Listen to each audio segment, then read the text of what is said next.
And I just want to drop this quote with you before we get into breaking the ice. You know, addiction enters when self-love is traded for self-limiting and judgmental thoughts. And got to give glory to Dr. Bill Telesford. Yeah, addiction enters when self-love is traded for self-limited and judgmental thoughts. Yeah. Hi there, Adrian here, and this is a video from a Zoom session that we do. We do these Zoom sessions every Sunday and we take questions and answers from the audience, some of our students, some of our members. We never know what questions are coming up, so I'm always excited to do these sessions and I hope to see you at one of them. Make sure you hit the subscribe button below and check out the other playlists that we have. Thank you, enjoy.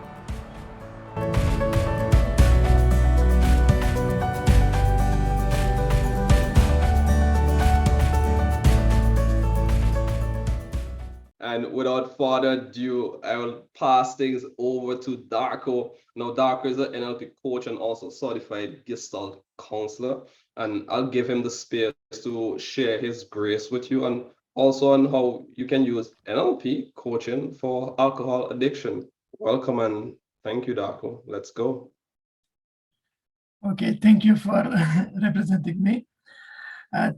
First of all, I want to thanks to everyone who come to this webinar. Thank you, Veronica, Hoy, Daniel, Harry, Angelina, Nenad, Jay, William, Estrelita, and thank you, Adrian, and you for giving me opportunity to share my research. I want to say that I'm grateful because you give me this opportunity to talk about this subject tonight, and thanks to my decision not to use alcohol as a stimulant for past 2 months. Okay, the topic is NLP of today's session is NLP coaching for alcohol addiction. At the beginning, I want to introduce, I am Darko Shikerino, certified Gestalt counselor, ICF and NLP coach, and also I'm co-trainer in Motivate community for NLP training. I start my journey 2014, 2015. So up to now, I have 8 years of experience, and I have also still learning and practicing my coaching skills and helping people to make a change. At the beginning, I was helping as accountability coach, but during the times my influence got wise, and I start working with anxiety, with trauma, and I also have some clients which I work for addiction, different kind of addiction. But I choose for tonight's session to discuss about alcohol. The structure of tonight's webinar will be a little bit statistic and a World Health Organization recommendation, and then how we can determine use of alcohol. It is alcohol use deficit audit a test, and also there is a test prepared by Adrian, the founder of Motivate community, and also my mentor, and who guides me into this process. We are using this test we are using to determine the use drinking behaviors, and also to determine the motivation for becoming addictive and how we can treat it. And then I want to go more detail into the practical experience. So I will share my personal experience and also some experience of working with other clients. And in the end, if there is enough time, I will share a little bit more information about our upcoming NLP training, which is very useful for changing the life patterns, changing behaviors, and things like that.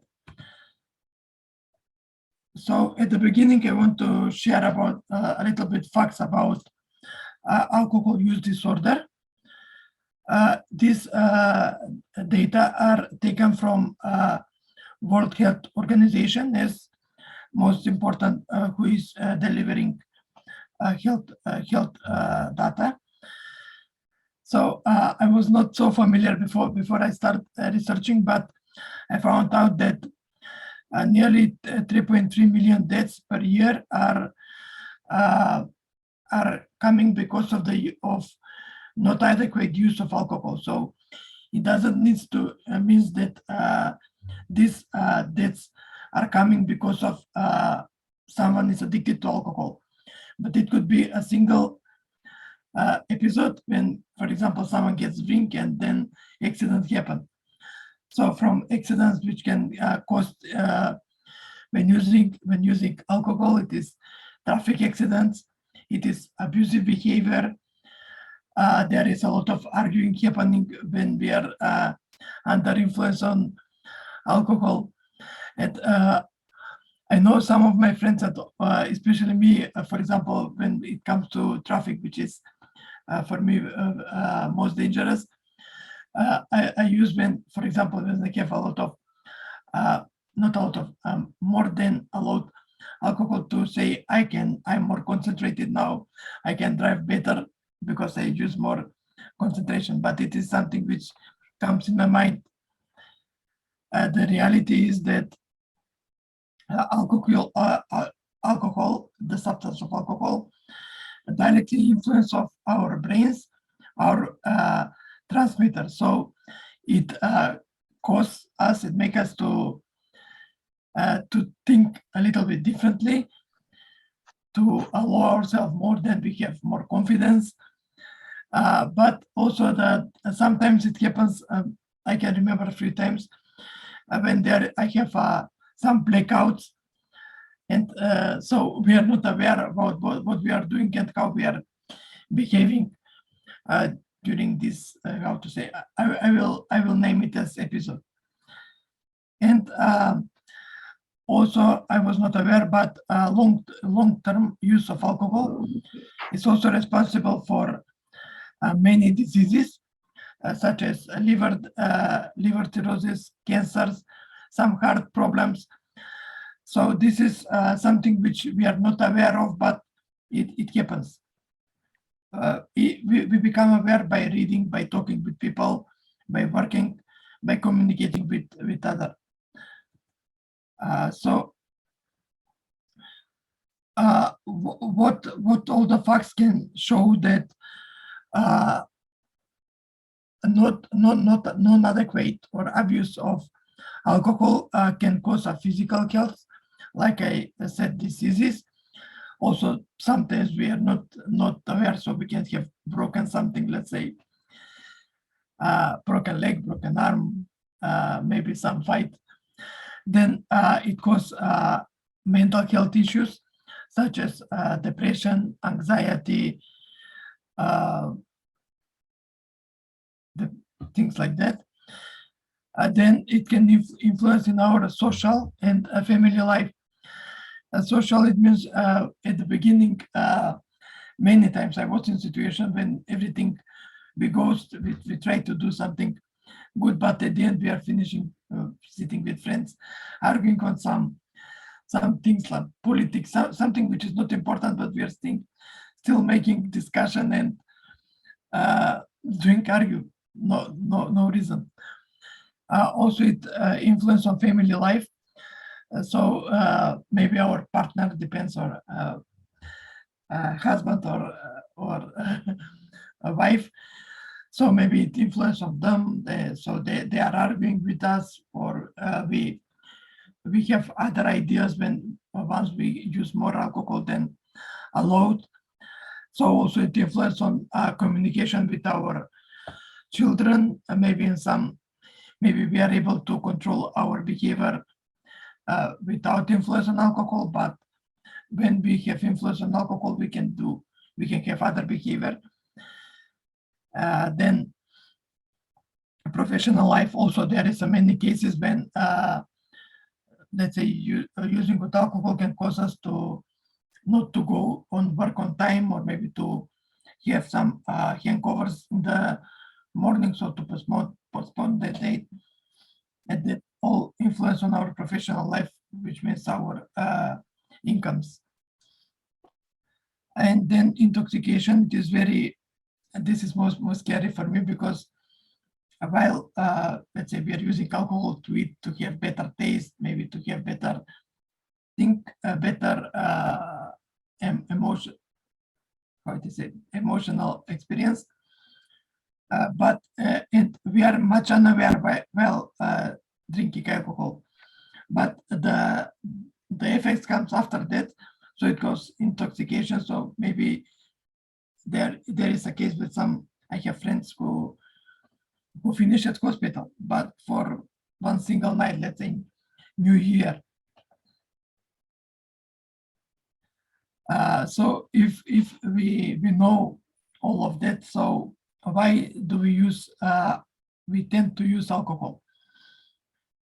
So from what I have found out is some cultural preferences, mostly in socialization. So especially in my country, in my place where I'm living, so they say, come on, you take some alcohol, if you, it will relax you more. So it is also some kind of acceptance. So when I was young, I was thinking that if I drink alcohol, I will be more accepted by the friends and things like that. So it is something that our culture gives to us. We are inherited from culture, and also it is connected that everyone, when there is, it is also connected with party. So every time when we think about party, we think about alcohol. I remember this summer I was on holiday in Croatia, and I want to go to a tour with a boat. And we go to buy the tickets, and the seller, they does not talk about the tour. They say there is a lot of alcohol on the boat. So that is how they try to sell. And of course, for most of the people, they will go to buy it because there was a lot of free alcohol. Then there is also some misconception. We think that after we have a long day, stressful day, and then let's take some alcohol to relax, which is misconception. There are also another ways of relaxation, and this misconception leads. It starts like that. I will relax, but during the time, let's say after 5-10 years, it would lead to dependence and abuse of alcohol. Then, as I said, enjoyment of taste. So this was all. This was most for me because I feel the taste of the food different when, for example, with 2 or 3 glasses of wine. So there, as I said, to cope with stress, some people they have learned that if they are under stress and if they take alcohol, they will release the stress, which is true. But it is only permanent. It is not a long-term thing. You can release the stress immediately for this moment, but the things stay here and then reduce the pain. So it is when something hurts, and because the alcohol substances influence on our brain, they can reduce the pain. We are not feeling the pain. There is also in the movies when someone, let's say in a war, someone is hurt, so they make them drink and then do some intervention. So that is how. So I want to ask, just to see how at this moment, what are you thinking about what I have said up to now? Does someone has experience with drinking, and how do you think our culture influences on ourselves? Hey, Darko. I just went to a football match on Friday night, and it was amazing. Like at the football on here, and just the amount of alcohol around. And I was really kind of wondering how much of the alcohol is part of our culture, or how much of the alcohol is put in our culture. Like, you can keep kids entertained by giving them Lego. So like, have corporations or governments been using alcohol to keep people, dumb and happy? Yes. Okay. They say people who are intoxicated by more, feeds the economy. But I can totally relate with a lot of what you shared, Darko, especially in university. Alcohol was like an anchor for fun. Yeah. It was always interesting that there's this conception, if there's alcohol, then it's going to be fun. And it's been a source for a lot of young people to get away from themselves, to becoming a habit where they're just doing it because it's the new norm. And, that could be something very dangerous, if we're not really aware of how this is going to affect your relationship, not only with your kid, and maybe with the person who you're with. So it's really something interesting to dive deeper in. Yeah, Darko, I'm wondering how much also people drink alcohol to enhance their self-esteem. If they don't feel good, they want to feel better about themselves, alcohol does that. But then the quantity of alcohol I've seen in my younger life, that if you can drink a carton of beer in one night, then you're a real big man. And that was like a social context. But the guys who drank the most could brag, how good they were. Yes. Yes, it is also some of the, okay. And also maybe I should even drop this as well. Like alcohol is not bad, I drink alcohol. I think as Jay emphasized, the whole idea of, this, if you drink even more, you're a bigger man. But I think the bigger men are the ones who are able to put that cap on themselves when it comes to their consumption. Yeah, it's like, one, are you being controlled by your desires, or you're the one in control of them? Yeah, so that's a point I wanted to get across. Yes, same here. So yes, about if you can drink alcohol, you are more than you are bigger man. So it is also the what things happen. But in reality, it is like you say, you don't need to drink alcohol to be. If you control, it's better. And I can also see. I have also saw during the research that there are a lot of people who are really addicted to alcohol, and now it becomes a problem because it gets influence in their life. So there is a lot of alcohol, but I will talk about that, about how to deal with the thing. So yes, some of the warning signs, like Jay says. So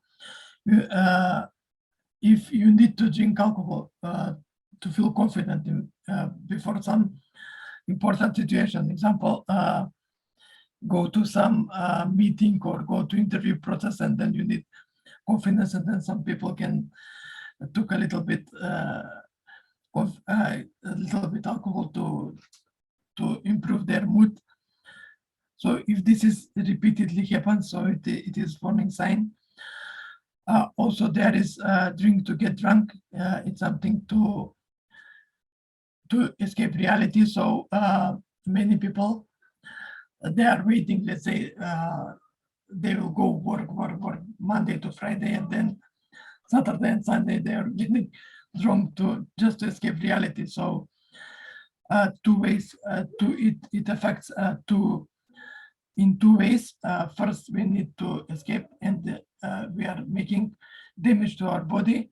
And the other thing is we may have black holes, and we cannot remember. So from something which they're saying night out become to nightmare. So and So if you use alcohol to cope with anger, frustration, anxiety, and depression, so I have friends, or if they are not drinking alcohol 2 or 3 drinks, they feel some frustration, anxiety, and this is the sign that to say to go with people and maybe go in pub and take few shots to just to get relaxed and to cope with the situations. So yes, we saw that alcohol, the background and the alcohol is so how to say, not good for people. So there are different solutions for alcohol use. I found out that there are a lot of Alcoholic Anonymous. This is not in my country, but I found out that this is most in the world, where the people are who have this kind of problem. They are going 2 or 3 times per week, have meetings, but at some point it is not. For some people it is okay, but for some people it doesn't work.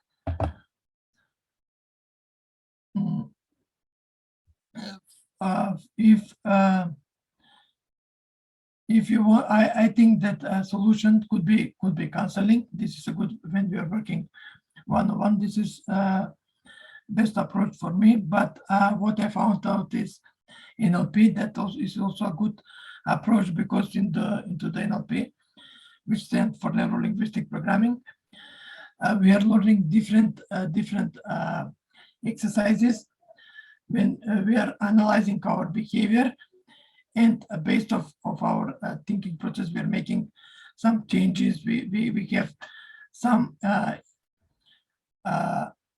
learnings or insights, and we can make a change, and we are making decisions. I think that making a good decision is a most important for any kind of change. And I can say that during the life, we are always making decisions, but the main thing is to have the insight. So all the times we are making hard decisions. For example, going to some university, going to take some course, it is a big decision which takes much of our times. Maybe make decisions to go to live in another city. If we are in a relationship, maybe break relationship, maybe go further, make a marriage. All the time we are in some kind of decision. That's how, if we decide to quit alcohol, it is possible. Just we need to make a good decision. And it is not just making decision, but after that we need to stay committed and to follow up our commitment. So I want to share what is the key concept of NLP. This is the key concept for many things, but I have adopted for addiction, especially for alcohol addiction. We can use this concept. So at the beginning, we are estimating our present state. What are our thoughts? What are our feelings? What kind of physiology we have? From present state, we can say what is our desired state. Let's say after 6 months, after 1 year, what we desire to be, how we want to be different. So how does our like will be if we are not using alcohol, or if we are sober most of the time. And when we are going to find the desired state, define the desired state, we are analyzing the resources and see what we need to do. Okay, so at the beginning, I said we need to define what is our present state. World Health Organization has created an alcohol use disorder identification test for assessment of our drinking behavior. It is assessment consists of of 10 questions, and it is worldwide use. How we are using, what is our drinking behavior, and according to this estimation, we can have we can identify is the client or is the person is at risk, is lower risk, mid risk, or it is addicted already, and then we can decide what kind of intervention we can do. As I said, in NLP we have a lot of different interventions which are helping people to move and to make a change. After that, also our NLP trainer and founder of Motivate Community, he has created a document for addiction. So he's using for smoke addiction, but it is this document can serve to estimate what is the motivation. What do you want to get rid of alcohol? What is causing your motivation? What will be different? So it is different levels. It is also financial levels. How much money are you spending on this? What will happen if you are not risking? It is around 30 questions, which are all dedicated to assessing motivation, and also offer some interventions. It could be NLP intervention in things like hypnosis, and can be increasing awareness. So it is very useful, and all we want is to the client to estimate how the client to increase the awareness of the client about his needs at this moment, and also does it needs support.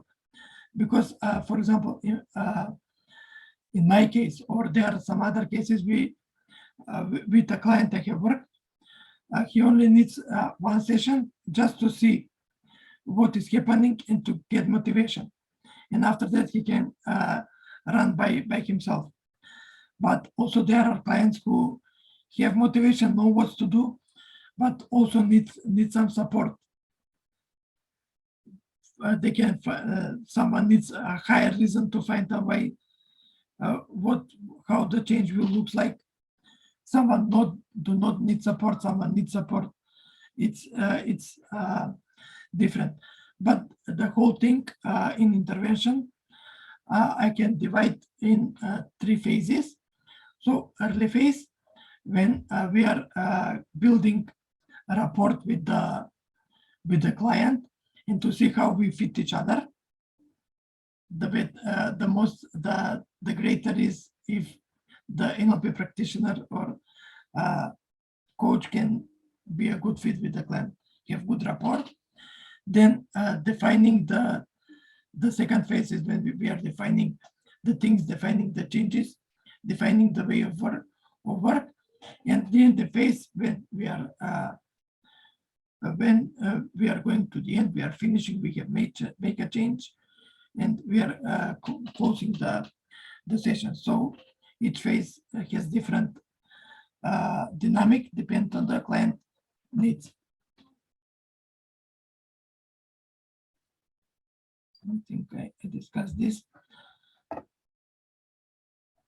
Okay, so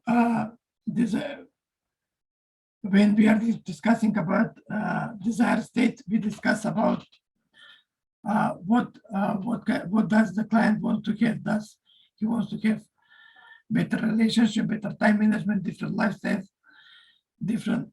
Does he want to change drinking behavior? When I'm talking about this, some clients want to make. When we are talking, I'm always asking, what do you want to change? Do you want to cut off the drinking complete, or maybe you just want to cut off drinking behavior, which means, let's say 2 days or 3 days per week not to drink, or in drinking episode to have to take a smaller amount of alcohol. This is also something which is motivating the clients. And when we are talking about resources which can be used for making a change, creating a different lifestyle, and experience a new identity, because what we are doing, if the client is addicted to alcohol or any kind of addiction, we are creating a new identity. So what kind of resources we need? We are analyzing the resources, and then we do some recommendation. So all of the recommendations could be some books, some self-learning, how to make a change. Also some training. This is also a very, very good approach to be in the group, have a training.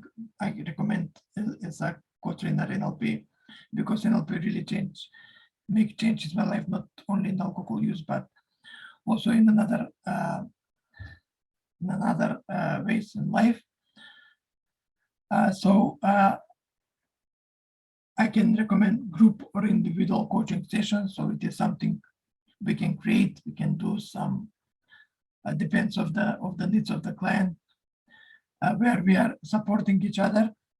And also, especially in addictions, a big influence has family and friends. So it is almost impossible if, let's say, in marriage, husband and wife, they are both drinkers, and husband want to get rid of alcohol, but the wife says, "Come on." So we need support from family. It is not the same if, for example, wife supports the man, let's do like this, let's do like this, and not force him to drink if the husband make decision. Also, this is the short family. Also, we have another family, brothers, mother. That is very important. That kind of support is important. And also friends. It is not the same when we are going to, let's say, because we want to party, we want to go to party. But if we go to with some friends who wants to drink, and they do not respect our decision that we want to stop or to reduce drinking, it is not the same as if we go with the friends who are respecting and who say, okay, this is your way. Or even though they are not drinking, if we have some friends which are not using alcohol but still communicating and functioning, it's different. So these are the resources we have. Okay, and I think I want to share my personal experience. As I said at the beginning, I said that I was not aware. First, I was not aware about the influence of alcohol, how it influences on our health and our whole well-being. And then in one conversation session was with Adrian. We were discussing and we said, let's make a discovery on alcohol. It was 2 months ago, and immediately I can say it doesn't need a lot of to me to have an insight that even I was not using a lot, but that small amount it's in how to say that my behavior was not of alcohol use was not good for me, definitely. So immediately when we make a decision that we are going to make this happen, I start to updating my knowledge through using some of the resources. So I read a lot of books, I found a lot of trainings. I start learning from World Health Organization, which I found that is really a problem where the thing is we are not aware how we are going to become dependent. It happens, we think something, but it is not what we think.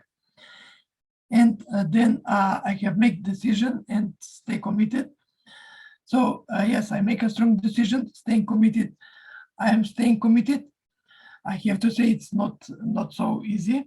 Sometimes I have challenges when I'm with friends, with family. I want to drink, but immediately when I will think why, what could be the negative effects from this, I go back.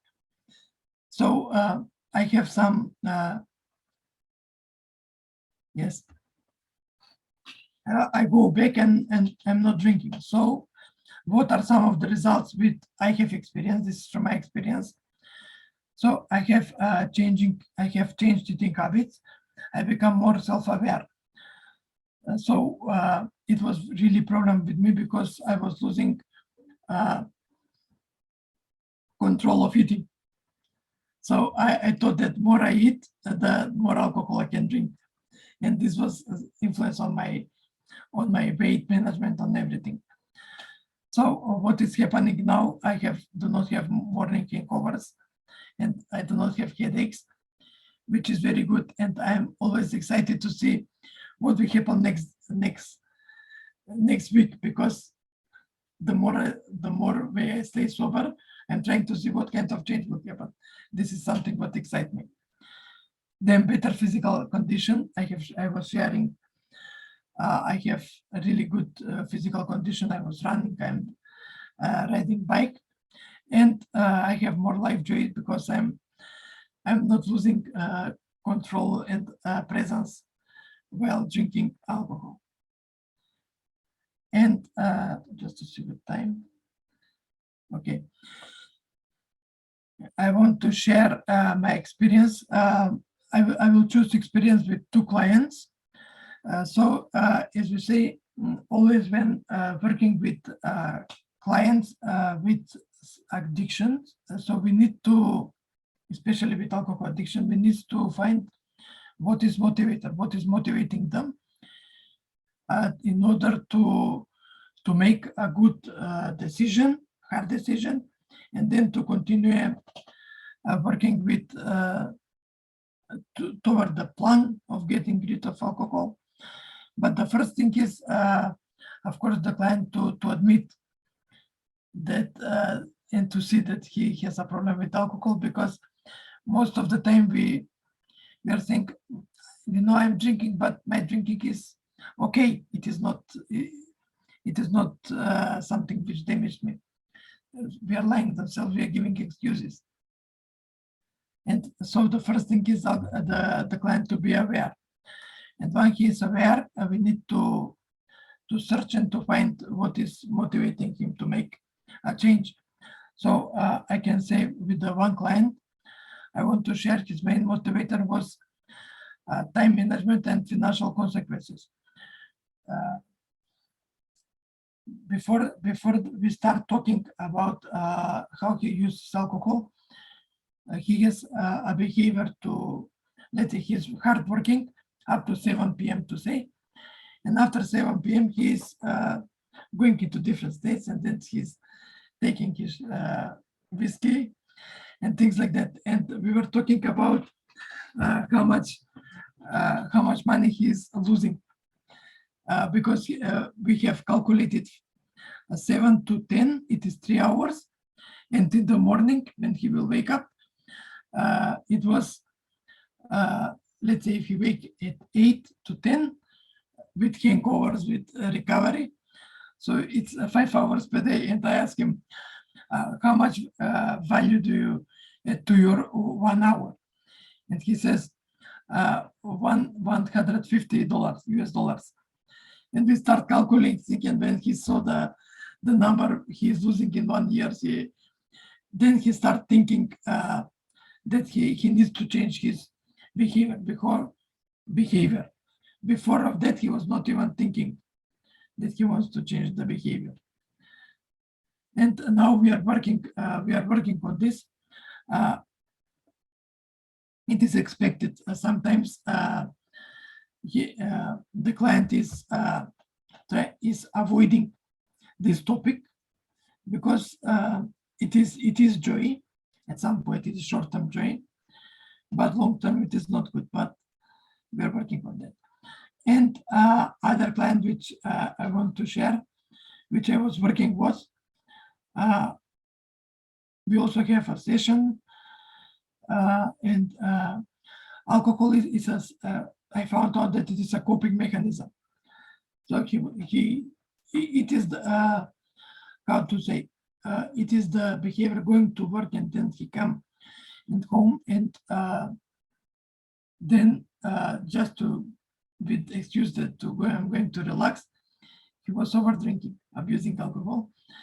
But this client was married, and I asked what is the, how the, because it is important to see, it is not how it influences ourselves, but if we are married, we have responsibility to someone else, as their significant other, how it influences to others, how it makes, so he saw that his relationship may be ruined, it is ruined, and maybe go worse because of his behavior, and he decided not to drink. So it was a good result we achieved in one session, and after that, a few weeks, he was doing good with the behavior. He was not using alcohol, but what happened lately, we have not, I'm not in contact. And during the sessions, which I was finding what is the main motivator. So it is the first thing. And after that, I was using my NLP skills, which includes working with metaphors. So at some point, I can see that there is two parts of personalities, one who wants to drink, one who wants to have a normal, other good lifestyle. So we are doing some part integration. I can also use some timeline to see what was happening, how that addiction has developed, because addiction is not coming like a flu, like I got an infection and I'm now ill, but it has some history of development. So I'm using some timeline, also use some timelines to predict what will happen if the client does not stop to drink, if he keeps the same behavior, what will happen if he changes his lifestyle, what are the possibilities, and a lot of meta and Milton model. This is the way of talking. I really like my learning. I really more like to go into the meta model, which means to go in more details, which is opposite that Adrian, the trainer, he likes to talk a lot of in Milton model to find solutions to search. So that was my study. And okay, in the end, I want to finish with 2 quotes. So it says, alcohol is temporary fun with permanent consequences.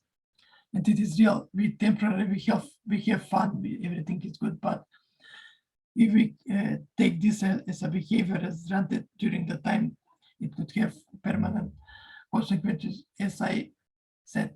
I also want to share, because I'm part of a lot of groups, Facebook groups and Quora talks.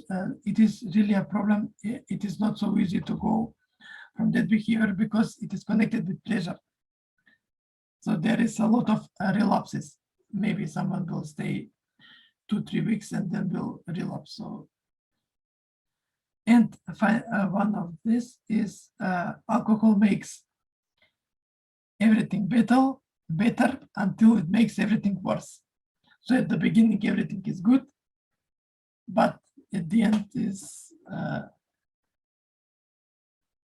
not so good. So that was my presentation. Let me check the.